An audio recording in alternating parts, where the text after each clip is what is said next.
Jujutsu Kaisen 0 is a prequel movie adaptation of the TV anime series Jujutsu Kaisen. How does this movie hold up to the anime series? How does the story fit in? And is it actually a good movie worth watching? Let's find out in this review. Igeze.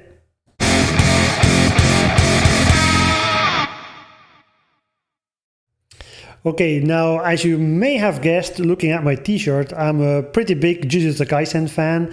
I have here the t-shirt of the movie Jujutsu Kaisen 0. It's an officially licensed product bought from Uniqlo. But I'll try to be as fair and as objective as possible in my review here, disregarding the fact that I'm a fan of the series. So, as I said, this movie is actually a prequel, which means that we can skip a lot of the issues we often have with anime movies that are part of a larger whole of TV anime series, because if we have a movie that is squeezed into the main story, that often opens up a big can of worms. The story sometimes doesn't fit with the TV anime series. You have certain characters that appear that shouldn't appear. As far as continuity is concerned, that's also always a big issue. I'm thinking about the Dragon Ball movies, Dragon Ball Z movies, Naruto movies. There's always an issue. Is that continuity? Isn't it? There are always little issues where you see like, oh, this character has these or that traits or uses that technique, so it must be there in the anime series,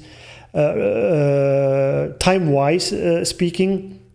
And we don't have that issue here because it's a prequel. Everything that happens in the movie precedes the TV anime series. The story is actually based on a manga also called Jujutsu Kaisen 0, and actually follows the story of that manga quite to the letter, aside perhaps from a little extra scene at the end of the movie after the credits. But for the rest, it follows the manga that was published, I think, back in 2018. So since it's a prequel, we don't have a big part of our main cast from the TV anime series. Kugisagi, Yuji, and so on. They are not there yet. They haven't joined the Tokyobu Jujutsu Senmongakko, the Jujutsu school for sorcery. So they are not there, but instead we get a different main character. The movie introduces us to him, called Yuta. And Yuta is a regular high school student who, as it appears, has been cursed. He's been cursed. Noroi in Japanese is a curse. And there's actually a demon or a possession connected to him. And we later learn in the movie, I'm going to try to keep the spoilers to a minimum here. We quickly, early in the movie we learn that the demon that is connected to him, the Oni, is actually Rika-chan. And Rika-chan is his girlfriend, I would say, from when he was little, that sadly enough died at a very early age due to a car accident or traffic accident. So ever since, she's been clinging on to him, and she refuses to leave this world of the living, and has been turned into a possession, into a demon, connected to this new character, Yuta. So eventually he joins the Tokyo Jujutsu Senmongakko, the school of the Tokyo district, and there he meets up, of course, with all the members that are already there. So we don't have Kugisagi and so on, but we have all the other members that are there. And at first he's a bit of a loner, right? He was taken to the school by Satoru Gojo because the demon that is attached to him, to that new character, to Yuta, is actually a very powerful Tokkyu class, they call it, so which is actually a grade above the normal grade. It's an extra special, high level, powerful class of demon manifestation. Which is why Satoru actually went and recruited him for the school, because it would be too dangerous to let this young boy run around unprotected, unable to deal with this issue by himself. And in the beginning, he's very closed off, but as the story progresses, he starts to form bonds and friendships with the other students. And the great thing about the story here is we learn a lot about the new character of Yuta and the demon that is attached to him, Rika-chan. But at the same time, due to the interactions that happen in the movie, we learn also a lot about the backstory of the other characters like Satoru and the other students.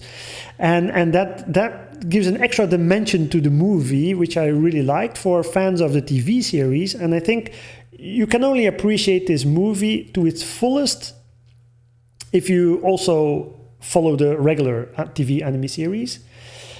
Even though, when I take a step back and I look at it, you can perfectly enjoy this movie as a jumping on point as well. And that's also the great thing about this story. And I must say, the story is incredibly well written. I must say the pacing was great. The overarching story is fantastic. We have those existing characters, which kind of get reintroduced in this movie, and they get a little bit more depth because we learn more about where they come from, what their motivations are. We get a new character in Yuta with his demon Rika-chan, which are also well fleshed out throughout the movie, and we get a new villain. I'm not gonna spoil who it is or how they are connected, but it all fits very well together. It's a nice puzzle that has that tightly fits together. As far as I could tell, there were no plot holes, not in the movie, also not connected to the regular TV series. So as far as the writing goes, they did a fantastic job here. Not only in that regard, but also in the regard of the nuance and the overall flavor of the story. What I really liked is it's, in the beginning, a relatively slow-paced story.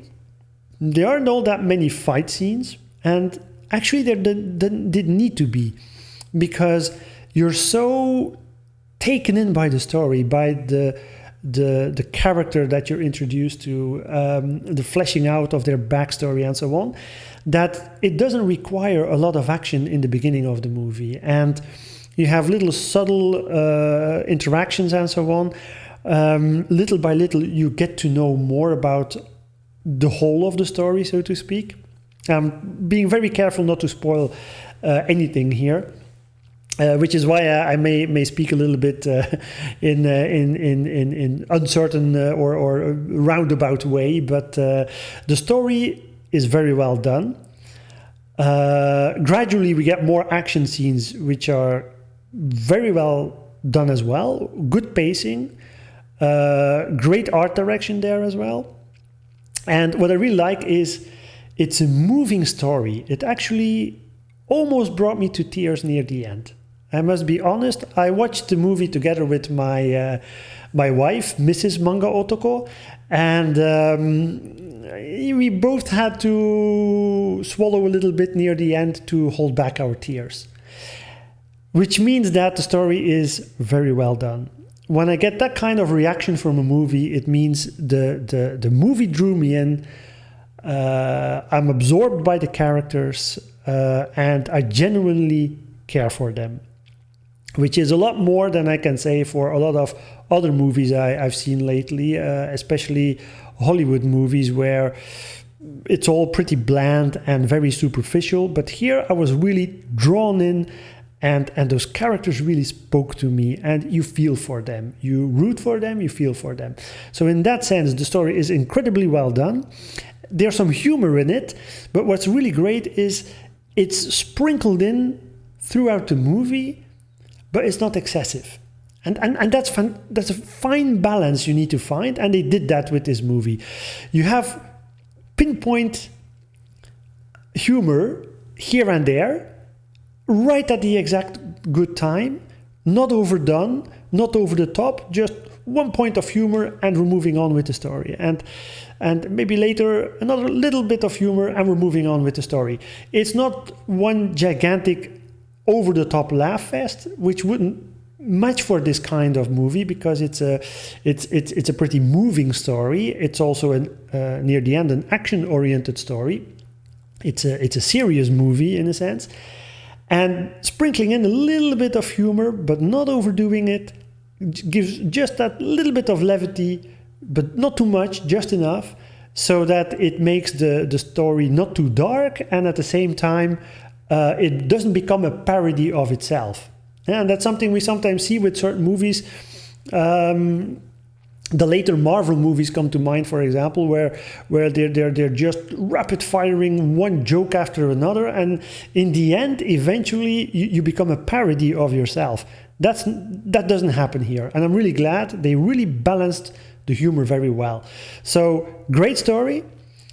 The plot fits in perfectly with the main story as well. Engaging new characters, good balance with humor, action, with interaction with characters, with action scenes.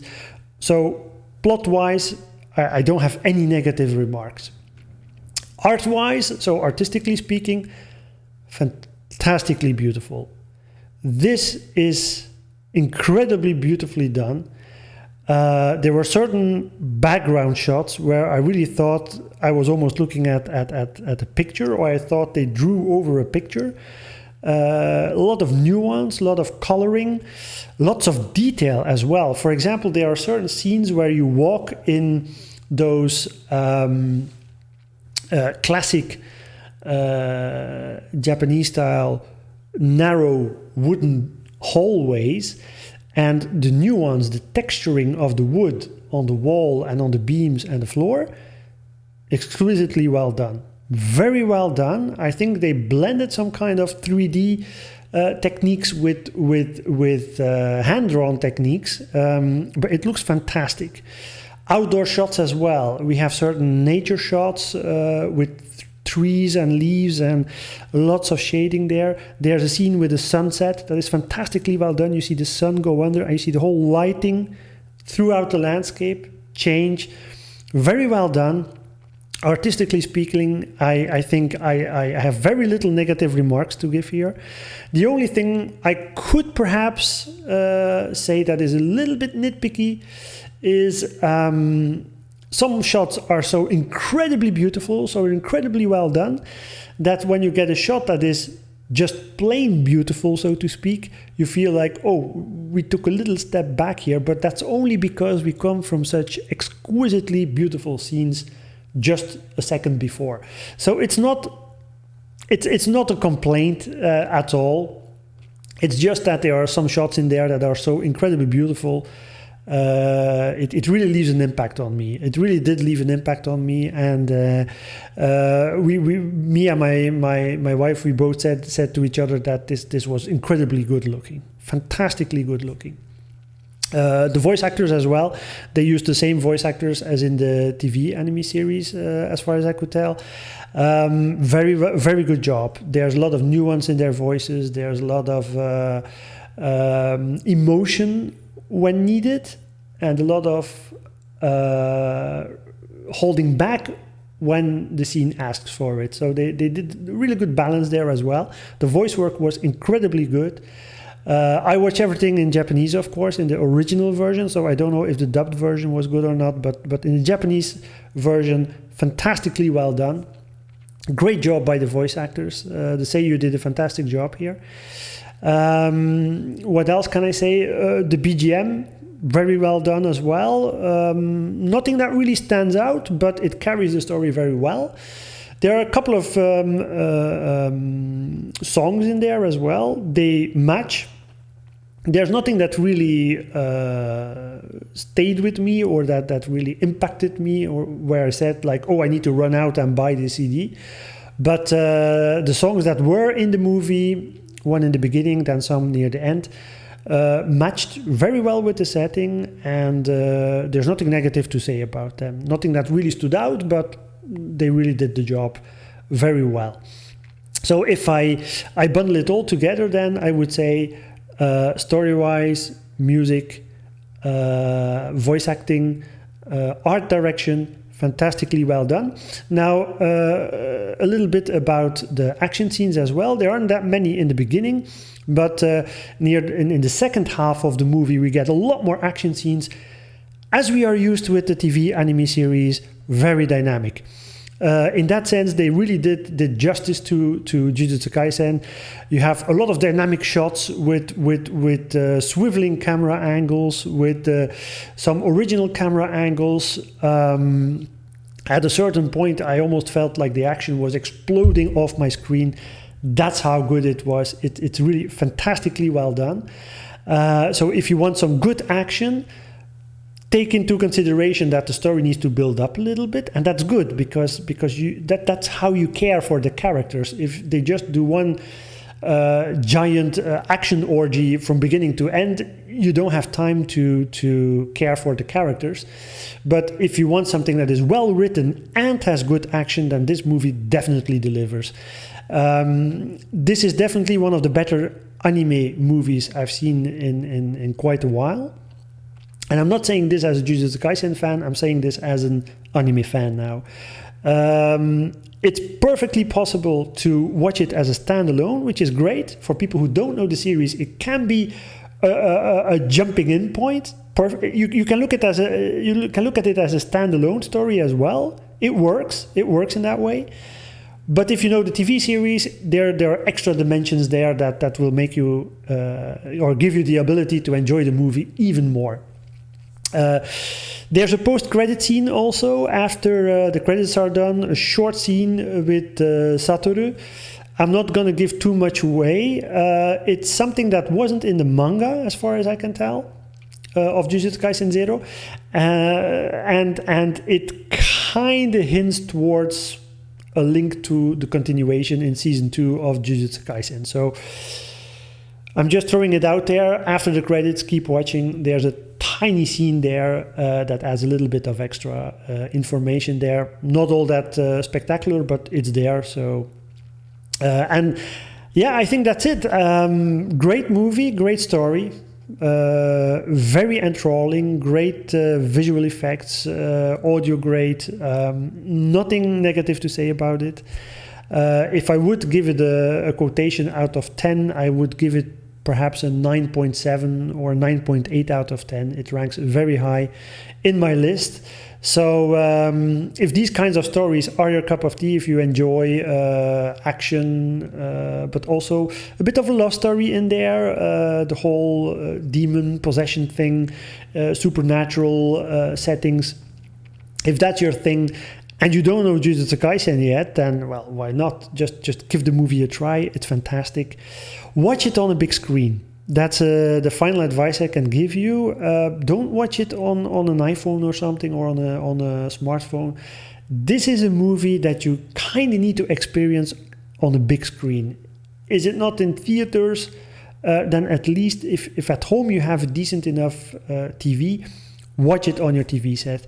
We watched it on our big TV with the surround sound on, and it filled the room. There's 5.1 channel audio, which is also great because anime TV series often only get dual audio channels, stereo. Here we had the full 5.1 surround sound and a little bit of extra from the subwoofer, and that really elevated those action scenes a bit more. But you also have some subtle things in there, like the rustling of leaves through the wind that is a little bit more enveloping then. So it definitely is worth watching on a big TV rather than a tiny screen if you have the opportunity. So that's it for my review. If you agree with me or if you disagree with me, please let me know in the comments. I would like to hear your opinion on the movie if you have seen it. If you haven't seen it yet, or if you're interested in buying it, there will be affiliate links down below. I personally bought the digital version, which holds up very well. I can assure you that with the encoding and so on, they did a decent job. Physical media is always superior because you have a lot more data there. Yeah, there's plenty of choice for anyone: DVD, Blu-ray, digital distribution. I'll put some links down below. The manga as well, if you want to give it a try. Doesn't cost you anything extra, really helps the channel. So if you want, please click the links below. And make sure to let me know what you thought of the movie after you've watched it, or if you have watched it. And I hope to see you guys in the next one. Take care. Jane. Bye. Hope you enjoyed the video. If you did, please leave a like, subscribe to the channel, tap the notification bell, and sound off in the comments. And hey, while you're here, why not check out another video?